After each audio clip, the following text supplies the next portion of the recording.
most people think is like, oh, the work-life balance doesn't sound so good, but to me, this is my life, and it is now something that I could do forever. This is The Producers. I'm Anthony Huckstep. After years plying his trade as a chef, James Zerella needed a change but wanted to continue to make a difference in the food industry. It led him to the land where he is part owner of Gardner's Bay Farm in Southern Tasmania. Yeah, so my name is James Zerella. Most people just call me Jim, and the farm that we're working at is Gardner's Bay Farm in Gardner's Bay in Southern Tasmania. So it's about 10 minutes outside of Cygnet or 45 minutes out of Hobart. I think the region itself is great, mainly for the people. I feel like the community itself is the main reason why the region is best for us. It's filled with a lot of like-minded people that really sort of want to eat and have and be around, good produce and things like this. You can sort of farm really anywhere in the world, depending on climate and soil, and improve your soil health depending how you need to, and farm depending on your climate and what products you want to grow. But for us here in Southern Tas and sort of greater out, the people of Tasmania and the community that we're around in Gardner's Bay is definitely the reason what makes this region stand out for us. We're a cooler climate, obviously. So a lot of things that we're growing over the sort of winter time is silver beets and kales and things of that nature. At the moment, we've got tomatoes in the ground, which we do mostly in tunnels and a few outside. Cucumbers we only do in the tunnels. They don't really do so well outside in the cold. Once it sort of starts to heat up, we do have problems with brassica moths or cabbage moths, so they sort of tend to move in. So we steer clear of more brassica style things in the summertime and go towards more like zucchinis and tomatoes and things of that nature, squashes and pumpkins and stuff like that. For the first 2 decades of his career, James rose the ranks in commercial kitchens. Before farming, I was actually a chef. So for many, many years, probably 15 to 17 years, it was my first job out of high school, and even during high school, it was something that I did a couple of courses on when I was getting in trouble and having to to do stuff. So I did a few of that, and then gravitated towards this basically straight out of school. Didn't finish really year 10, and then started an apprenticeship and went from there. And yeah, chefing has been basically what I've been doing here in Australia and overseas up until about 4 years ago. So most of my career was working in South Australia, in Adelaide. So I worked at a few different styles of restaurants, starting from a pizza restaurant to a little small Italian place that was about 35-seater or something, and then moved to a bigger sort of tapas style restaurant that was around about 250 to 300-seater, and then from there moved into French fine dining, which is where I met Lachlan. And started my apprenticeship, or continued my apprenticeship there with him in the early days of the Mance restaurant. And then once sort of Hentley Farm and those sort of things were happening on the sideline with him, he sort of asked if I wanted to continue my apprenticeship there. And from that, I moved up to sous chef along the years and stayed there for about seven years or so.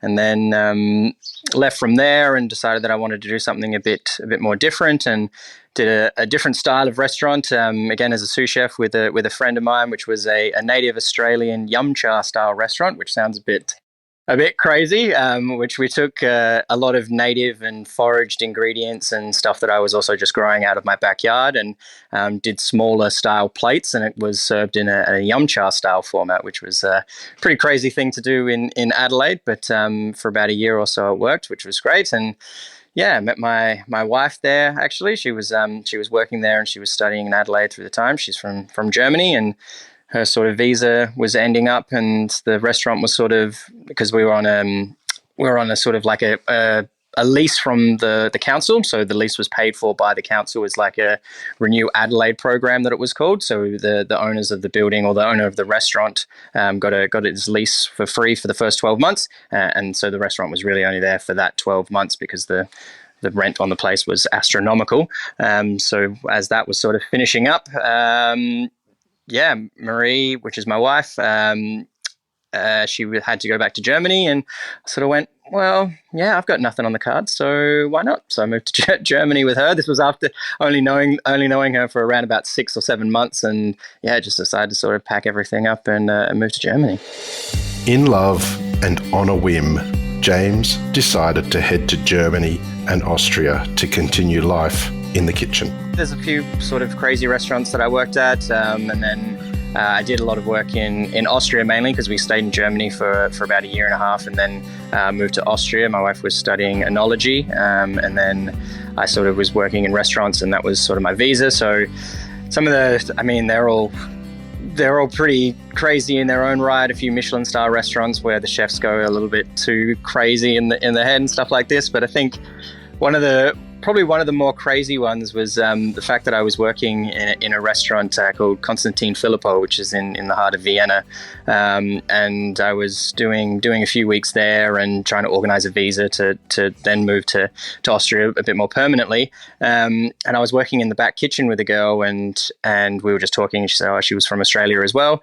And it was funny because she said that the reason why she got into cooking was she went to a restaurant that she knew me at, which was Hentley Farm, and we sort of served her the dishes, and the chefs came out, and it sort of inspired her to do her apprenticeship and then do like stages around Europe and things like this. And I thought that was a pretty crazy small world thing to happen in the back of a Michelin star restaurant that I and the team that I was working with at the time was one of the reasons why this girl had started her journey, which is kind of crazy. With a mind to move back to Australia, a connection with chef Lachlan Colwell lured James to Tasmania. Well, Marie, my wife, had been travelling around Australia before, and we were in Germany for a little bit in Geisenheim while she was doing her studies, and this was all when COVID was really hard, especially in Europe. It was definitely a lot more intense than in Australia. There was a lot more restrictions. I couldn't work for probably about a year on end, so there was really nothing that you could kind of do. You could go for a walk around the place, like around your neighbourhood, and that was kind of it. So I was talking to Lachlan a bit, and he had just moved here, and he was telling me a bit about the place. And Marie had been travelling around Tasmania, and she sort of said at one stage that Tasmania would probably be the only place in Australia that if she decided to move, or we decided to move back, that we would go and live. And Locke and I stayed in contact for quite a while. We could still talk to each other quite regularly, and he was talking about Tasmania and this beautiful place, and he was living at this house that had a sort of small market garden set up in their backyard, and he was sort of in my ear like, oh, you should come and run this market garden, because we did little projects like this back at Hentley Farm, and I did more sort of projects when I was doing the other restaurant, the Henry Austin, where I would just grow food in my backyard. So farming, it's been something for me that I sort of had as a hobby, but it was definitely something that I was liking to more gravitate towards. And when he was talking about this, and I was like, oh, I can't really at the moment, it's hard to travel, we can't go anywhere. I was pretty set with my visa and stuff like this. And then, it just kept on getting worse with everything that was happening during COVID. And I was getting sort of a bit depressed being stuck inside, not being, around anybody really that I knew, or, family and stuff like this in a, pandemic sort of situation. And Tasmania just kept on getting, that little bit more promising. And then Lachlan was telling me about the Port Sydney cannery when he first started there, and the farm that's next door, and all this sort of stuff. And sort of spoke to my wife, and we sort of were talking, and I said, look, I think I need to go back home and, try something out. And she still had a bit of her studies left. So she was going to stay in Austria for 6 months, and I would come here, and then, she'd meet me afterwards once her studies had finished.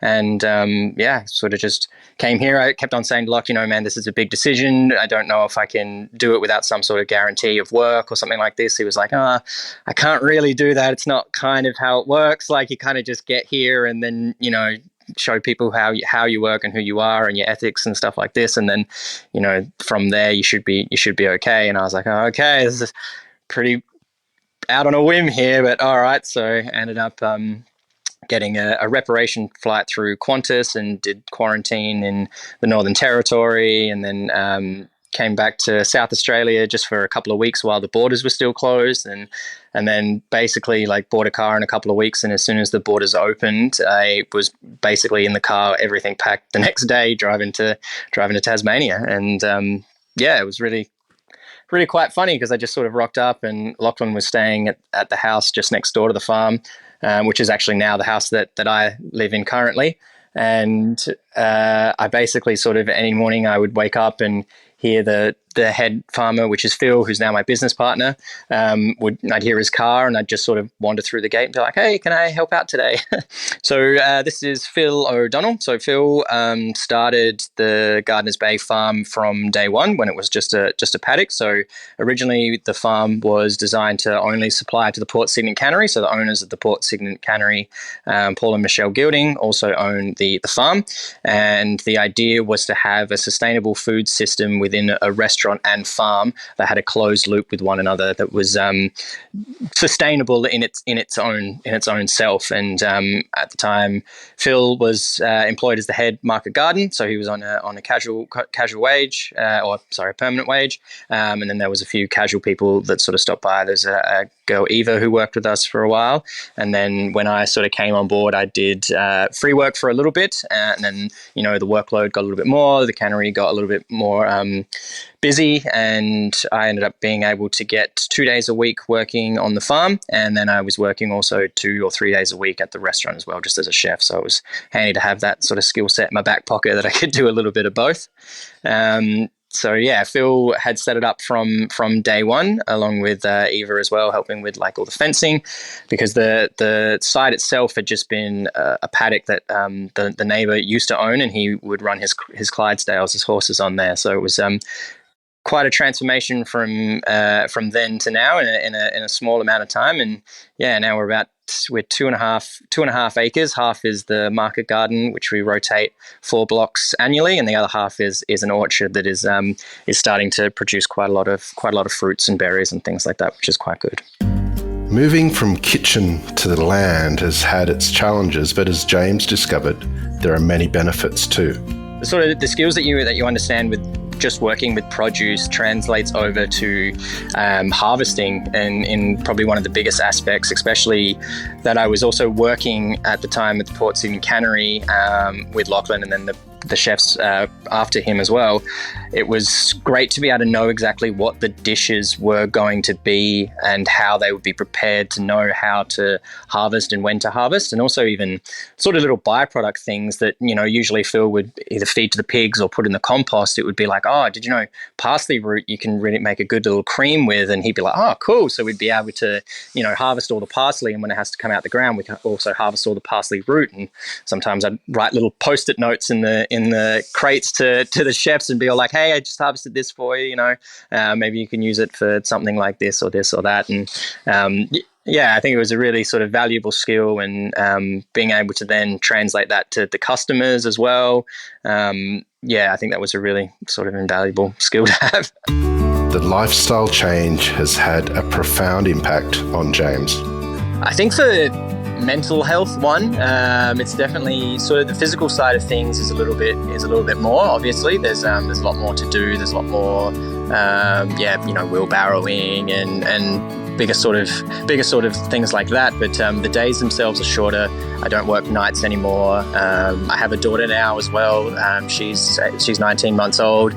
So having that time to be able to spend with her, I can wake up early and go to work, and as I mentioned before, I live right next door to the farm. So for me to be able to come home in my lunch break and spend it, with my wife and daughter, even if it's just, half an hour sort of lunch break, is really, really sort of nice. So the lifestyle change and the sort of mental aspect of it as well, that I feel like in kitchens, and especially in the fine dining scene, which is predominantly what I was doing, the mental anguish of that is quite stressful. And, you're always in your head, like your prep list has to get done. Everything has to be done by this time. Services now, you've got this amount of time, then you've got to clean up, then you've got to reset up. And, you go through this constant motion of the day. Whereas there's been times where, Phil has been sort of like, zenned out, and I know we've got heaps to do. There's never nothing to do on a farm, and there's always plenty to do, but it's much more of a gradual sort of thing. Like, it's not like if we don't get this done today, the chef's going to yell at you, or the service has gone wrong, or the dish won't be up. It's a little bit more like, we didn't plant the celery today. That's okay. We can definitely plant it tomorrow, or even by the end of the week. As long as it's in the ground by this sort of day, you can work on it a bit more zen. Life on the land is both exhilarating and exhausting, but every day offers up new knowledge. At the moment, an average day consists of a lot of harvesting, so this is definitely the season for us, which is great. We took over the farm as our own business in May after the Port Sydney cannery closed. So we, as a business, Phil and I, a 50-50 partnership, and we lease the property now from Paul and Michelle, and our sort of average day now is harvesting, bed prepping and flipping, and a lot of weeding. The more that I do this, and especially with Phil, like Phil has so much knowledge. Like I said a quote once, and now it's been quoted a fair few times, but he's forgotten more about farming than I even know. He's been farming here in Southern Tasmania for 20, 25 years. He's had his own market garden businesses. He used to work at Fat Pig Farm, and he helped set up their farm as well. He's a man of so much knowledge, and has a way of sharing it with you just on a very calm and level that you can just absorb it so easily. So for me, a typical day on the farm is learning. And I think one of the main things that has sort of changed for me is where the food comes from is more about soil and soil health than about how much water you can pump into it or something like this. It's definitely not just throw compost on there and then you're good to go. It's there's a lot more within the soil that needs to change, or we do things in a regenerative sort of style. So the more we take out, which is essentially what we're doing, we're always taking something. We need to put back in as much as we're taking out, so we're always kind of leaving it as better than we took. For now, local restaurants and the local community are the key markets for Gardner's Bay Farm. So at the moment, we're doing two different modes. We're doing restaurants and we're doing community veg boxes. So we supply to probably, I think it's around eight restaurants around the Huon Valley, and then it's only 2 restaurants in Hobart. We don't make deliveries to Hobart just yet. We only really drive as far as Huonville, which is probably about 20-25 minutes away, and then we do a few deliveries for Franklin, which then the restaurants we have in Geeveston will come to Franklin at a sort of meeting restaurant, and they'll pick up their produce from there. And then our veg boxes we do each week as well. So we have our veg boxes, which is in 4 weekly installments, and people will pay the 4 weeks up front, and then for the next 4 weeks they'll get $30 worth of vegetable boxes that they'll pick up from the farm. And we do probably around about 15 odd people of that each week, which is quite nice, and that's something that really stays within the community. No one really is outside or further than Cygnet away, so everyone is a quite close net to our area. One of the most beneficial things, and if we ever get any messages from any chefs via email or Instagram, or anyone that is sort of seeing what we're doing, and they say, can I get on the produce list? Can I get produce from you guys? My always instant response is come to the farm, see what we're about, have a little bit of a look, because we're a little bit different in a sense to most traditional market gardens. I think we're a bit more broader in our diversity of crops. So we have a little bit, it's hard to explain. It's essentially a big home garden. we've got something all year round, but that also means that we've got lower quantities of more things. But so whenever we have chefs that want to come to the farm and see what we're about, it's absolutely great. And it's hilarious because some chefs will be like, oh my God, you've got, these Hascaps berries, which is something that no one really knows about or has. There's a company called Hascaps of Oz, which is just down the road, that introduced Hascaps to Southern Tasmania. And Lachlan and Sophie at Almost Nush said, we're going to take all of them.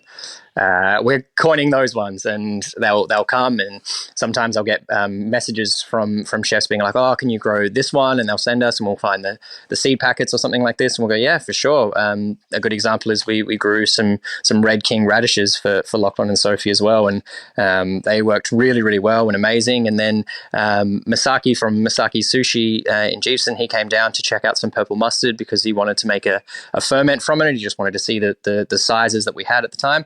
And he walked past the Red King radish, and he was so excited about them. He was like, oh my God, you've got these Red Kings. They're my favorite. Do you reckon I could get some next week? And we said, oh, not really. They're sort of already sold. We only did 3 meters as a trial to see if they would work for Lachlan and Sophie. And then from Masaki coming in and seeing those, we're now like, okay, so these are something that is really popular. These are something that that both chefs would want. So we're gonna be planting more of them this season.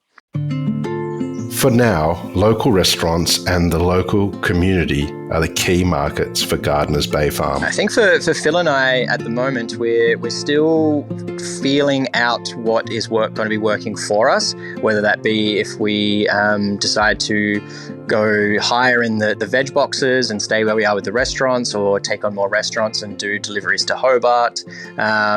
In the wintertime, we actually did a few workshops as well. We did 3 over the course of about 4 months, which is something, like I said, with Phil's knowledge, it seems like a waste not to be able to share that. So one of the things that we want to try and do is get a bit more educational things involved within the farm.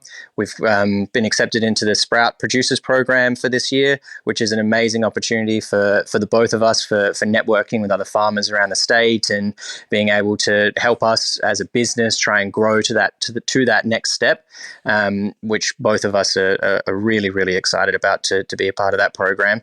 And I feel like along the way, we're sort of going to navigate towards where we feel it's working the best. I mean, that neither of us are ever like, okay, this works, let's just stand still. There's always the next thing, or the next 1% that you want to sort of go or improve or do that little bit more. We have a beautiful space that we call our HQ, which is a quite large renovated shed that for numerous, the first couple of years just sat as the lunchroom for 3 people, which was massive. And now we're looking at, we've got insurances and things in place that we can have community events set there, that people can come do potluck dinners or things of this nature. If we could get grants and potentially maybe even get a commercial kitchen involved in there, that we could do more classes of how to preserve your own food and make things go longer, do ferments and things like this, how to break down your own animals. We know chefs that have quite extensive skills in butchery and seafood and things like this, that they can come and do their own sort of little workshops as well, to sort of give people a better idea of how to process their own produce. Living on the farm and having that connection with nature every day has reinvigorated James's zest for life. Feeling on the farm is just it's beautiful. Like for me, I can look out my kitchen window, or when I'm sitting having breakfast with my daughter, and I can see what's happening, and I can look over and I can see the damsons, or I can see the Jerusalem artichoke flowers when they start popping up. I can know when the chickens need to be moved, and I can just lock them up at night, and then we can move the chicken tractor in the morning. And I think most people think it's like, oh, the work-life balance doesn't sound so good, but to me this is my life, and it is now something that I could do forever. It's the general sense that I can grow this amazing produce in this beautiful setting, in this beautiful place of the world, be able to share it with people, still be connected with the chefing world, because it's not something that I resent or hate or shy away from anymore. Like, it's still something that I thoroughly enjoy doing and cooking and stuff like this. But being on the other side and on the producer's side of things and is for me a bit more sort of heartwarming, I feel. It's hospitality in a different way. It's hard to explain. Gardner's Bay Farm is proof how transferring your skills within food can help create a very special connection with the local community.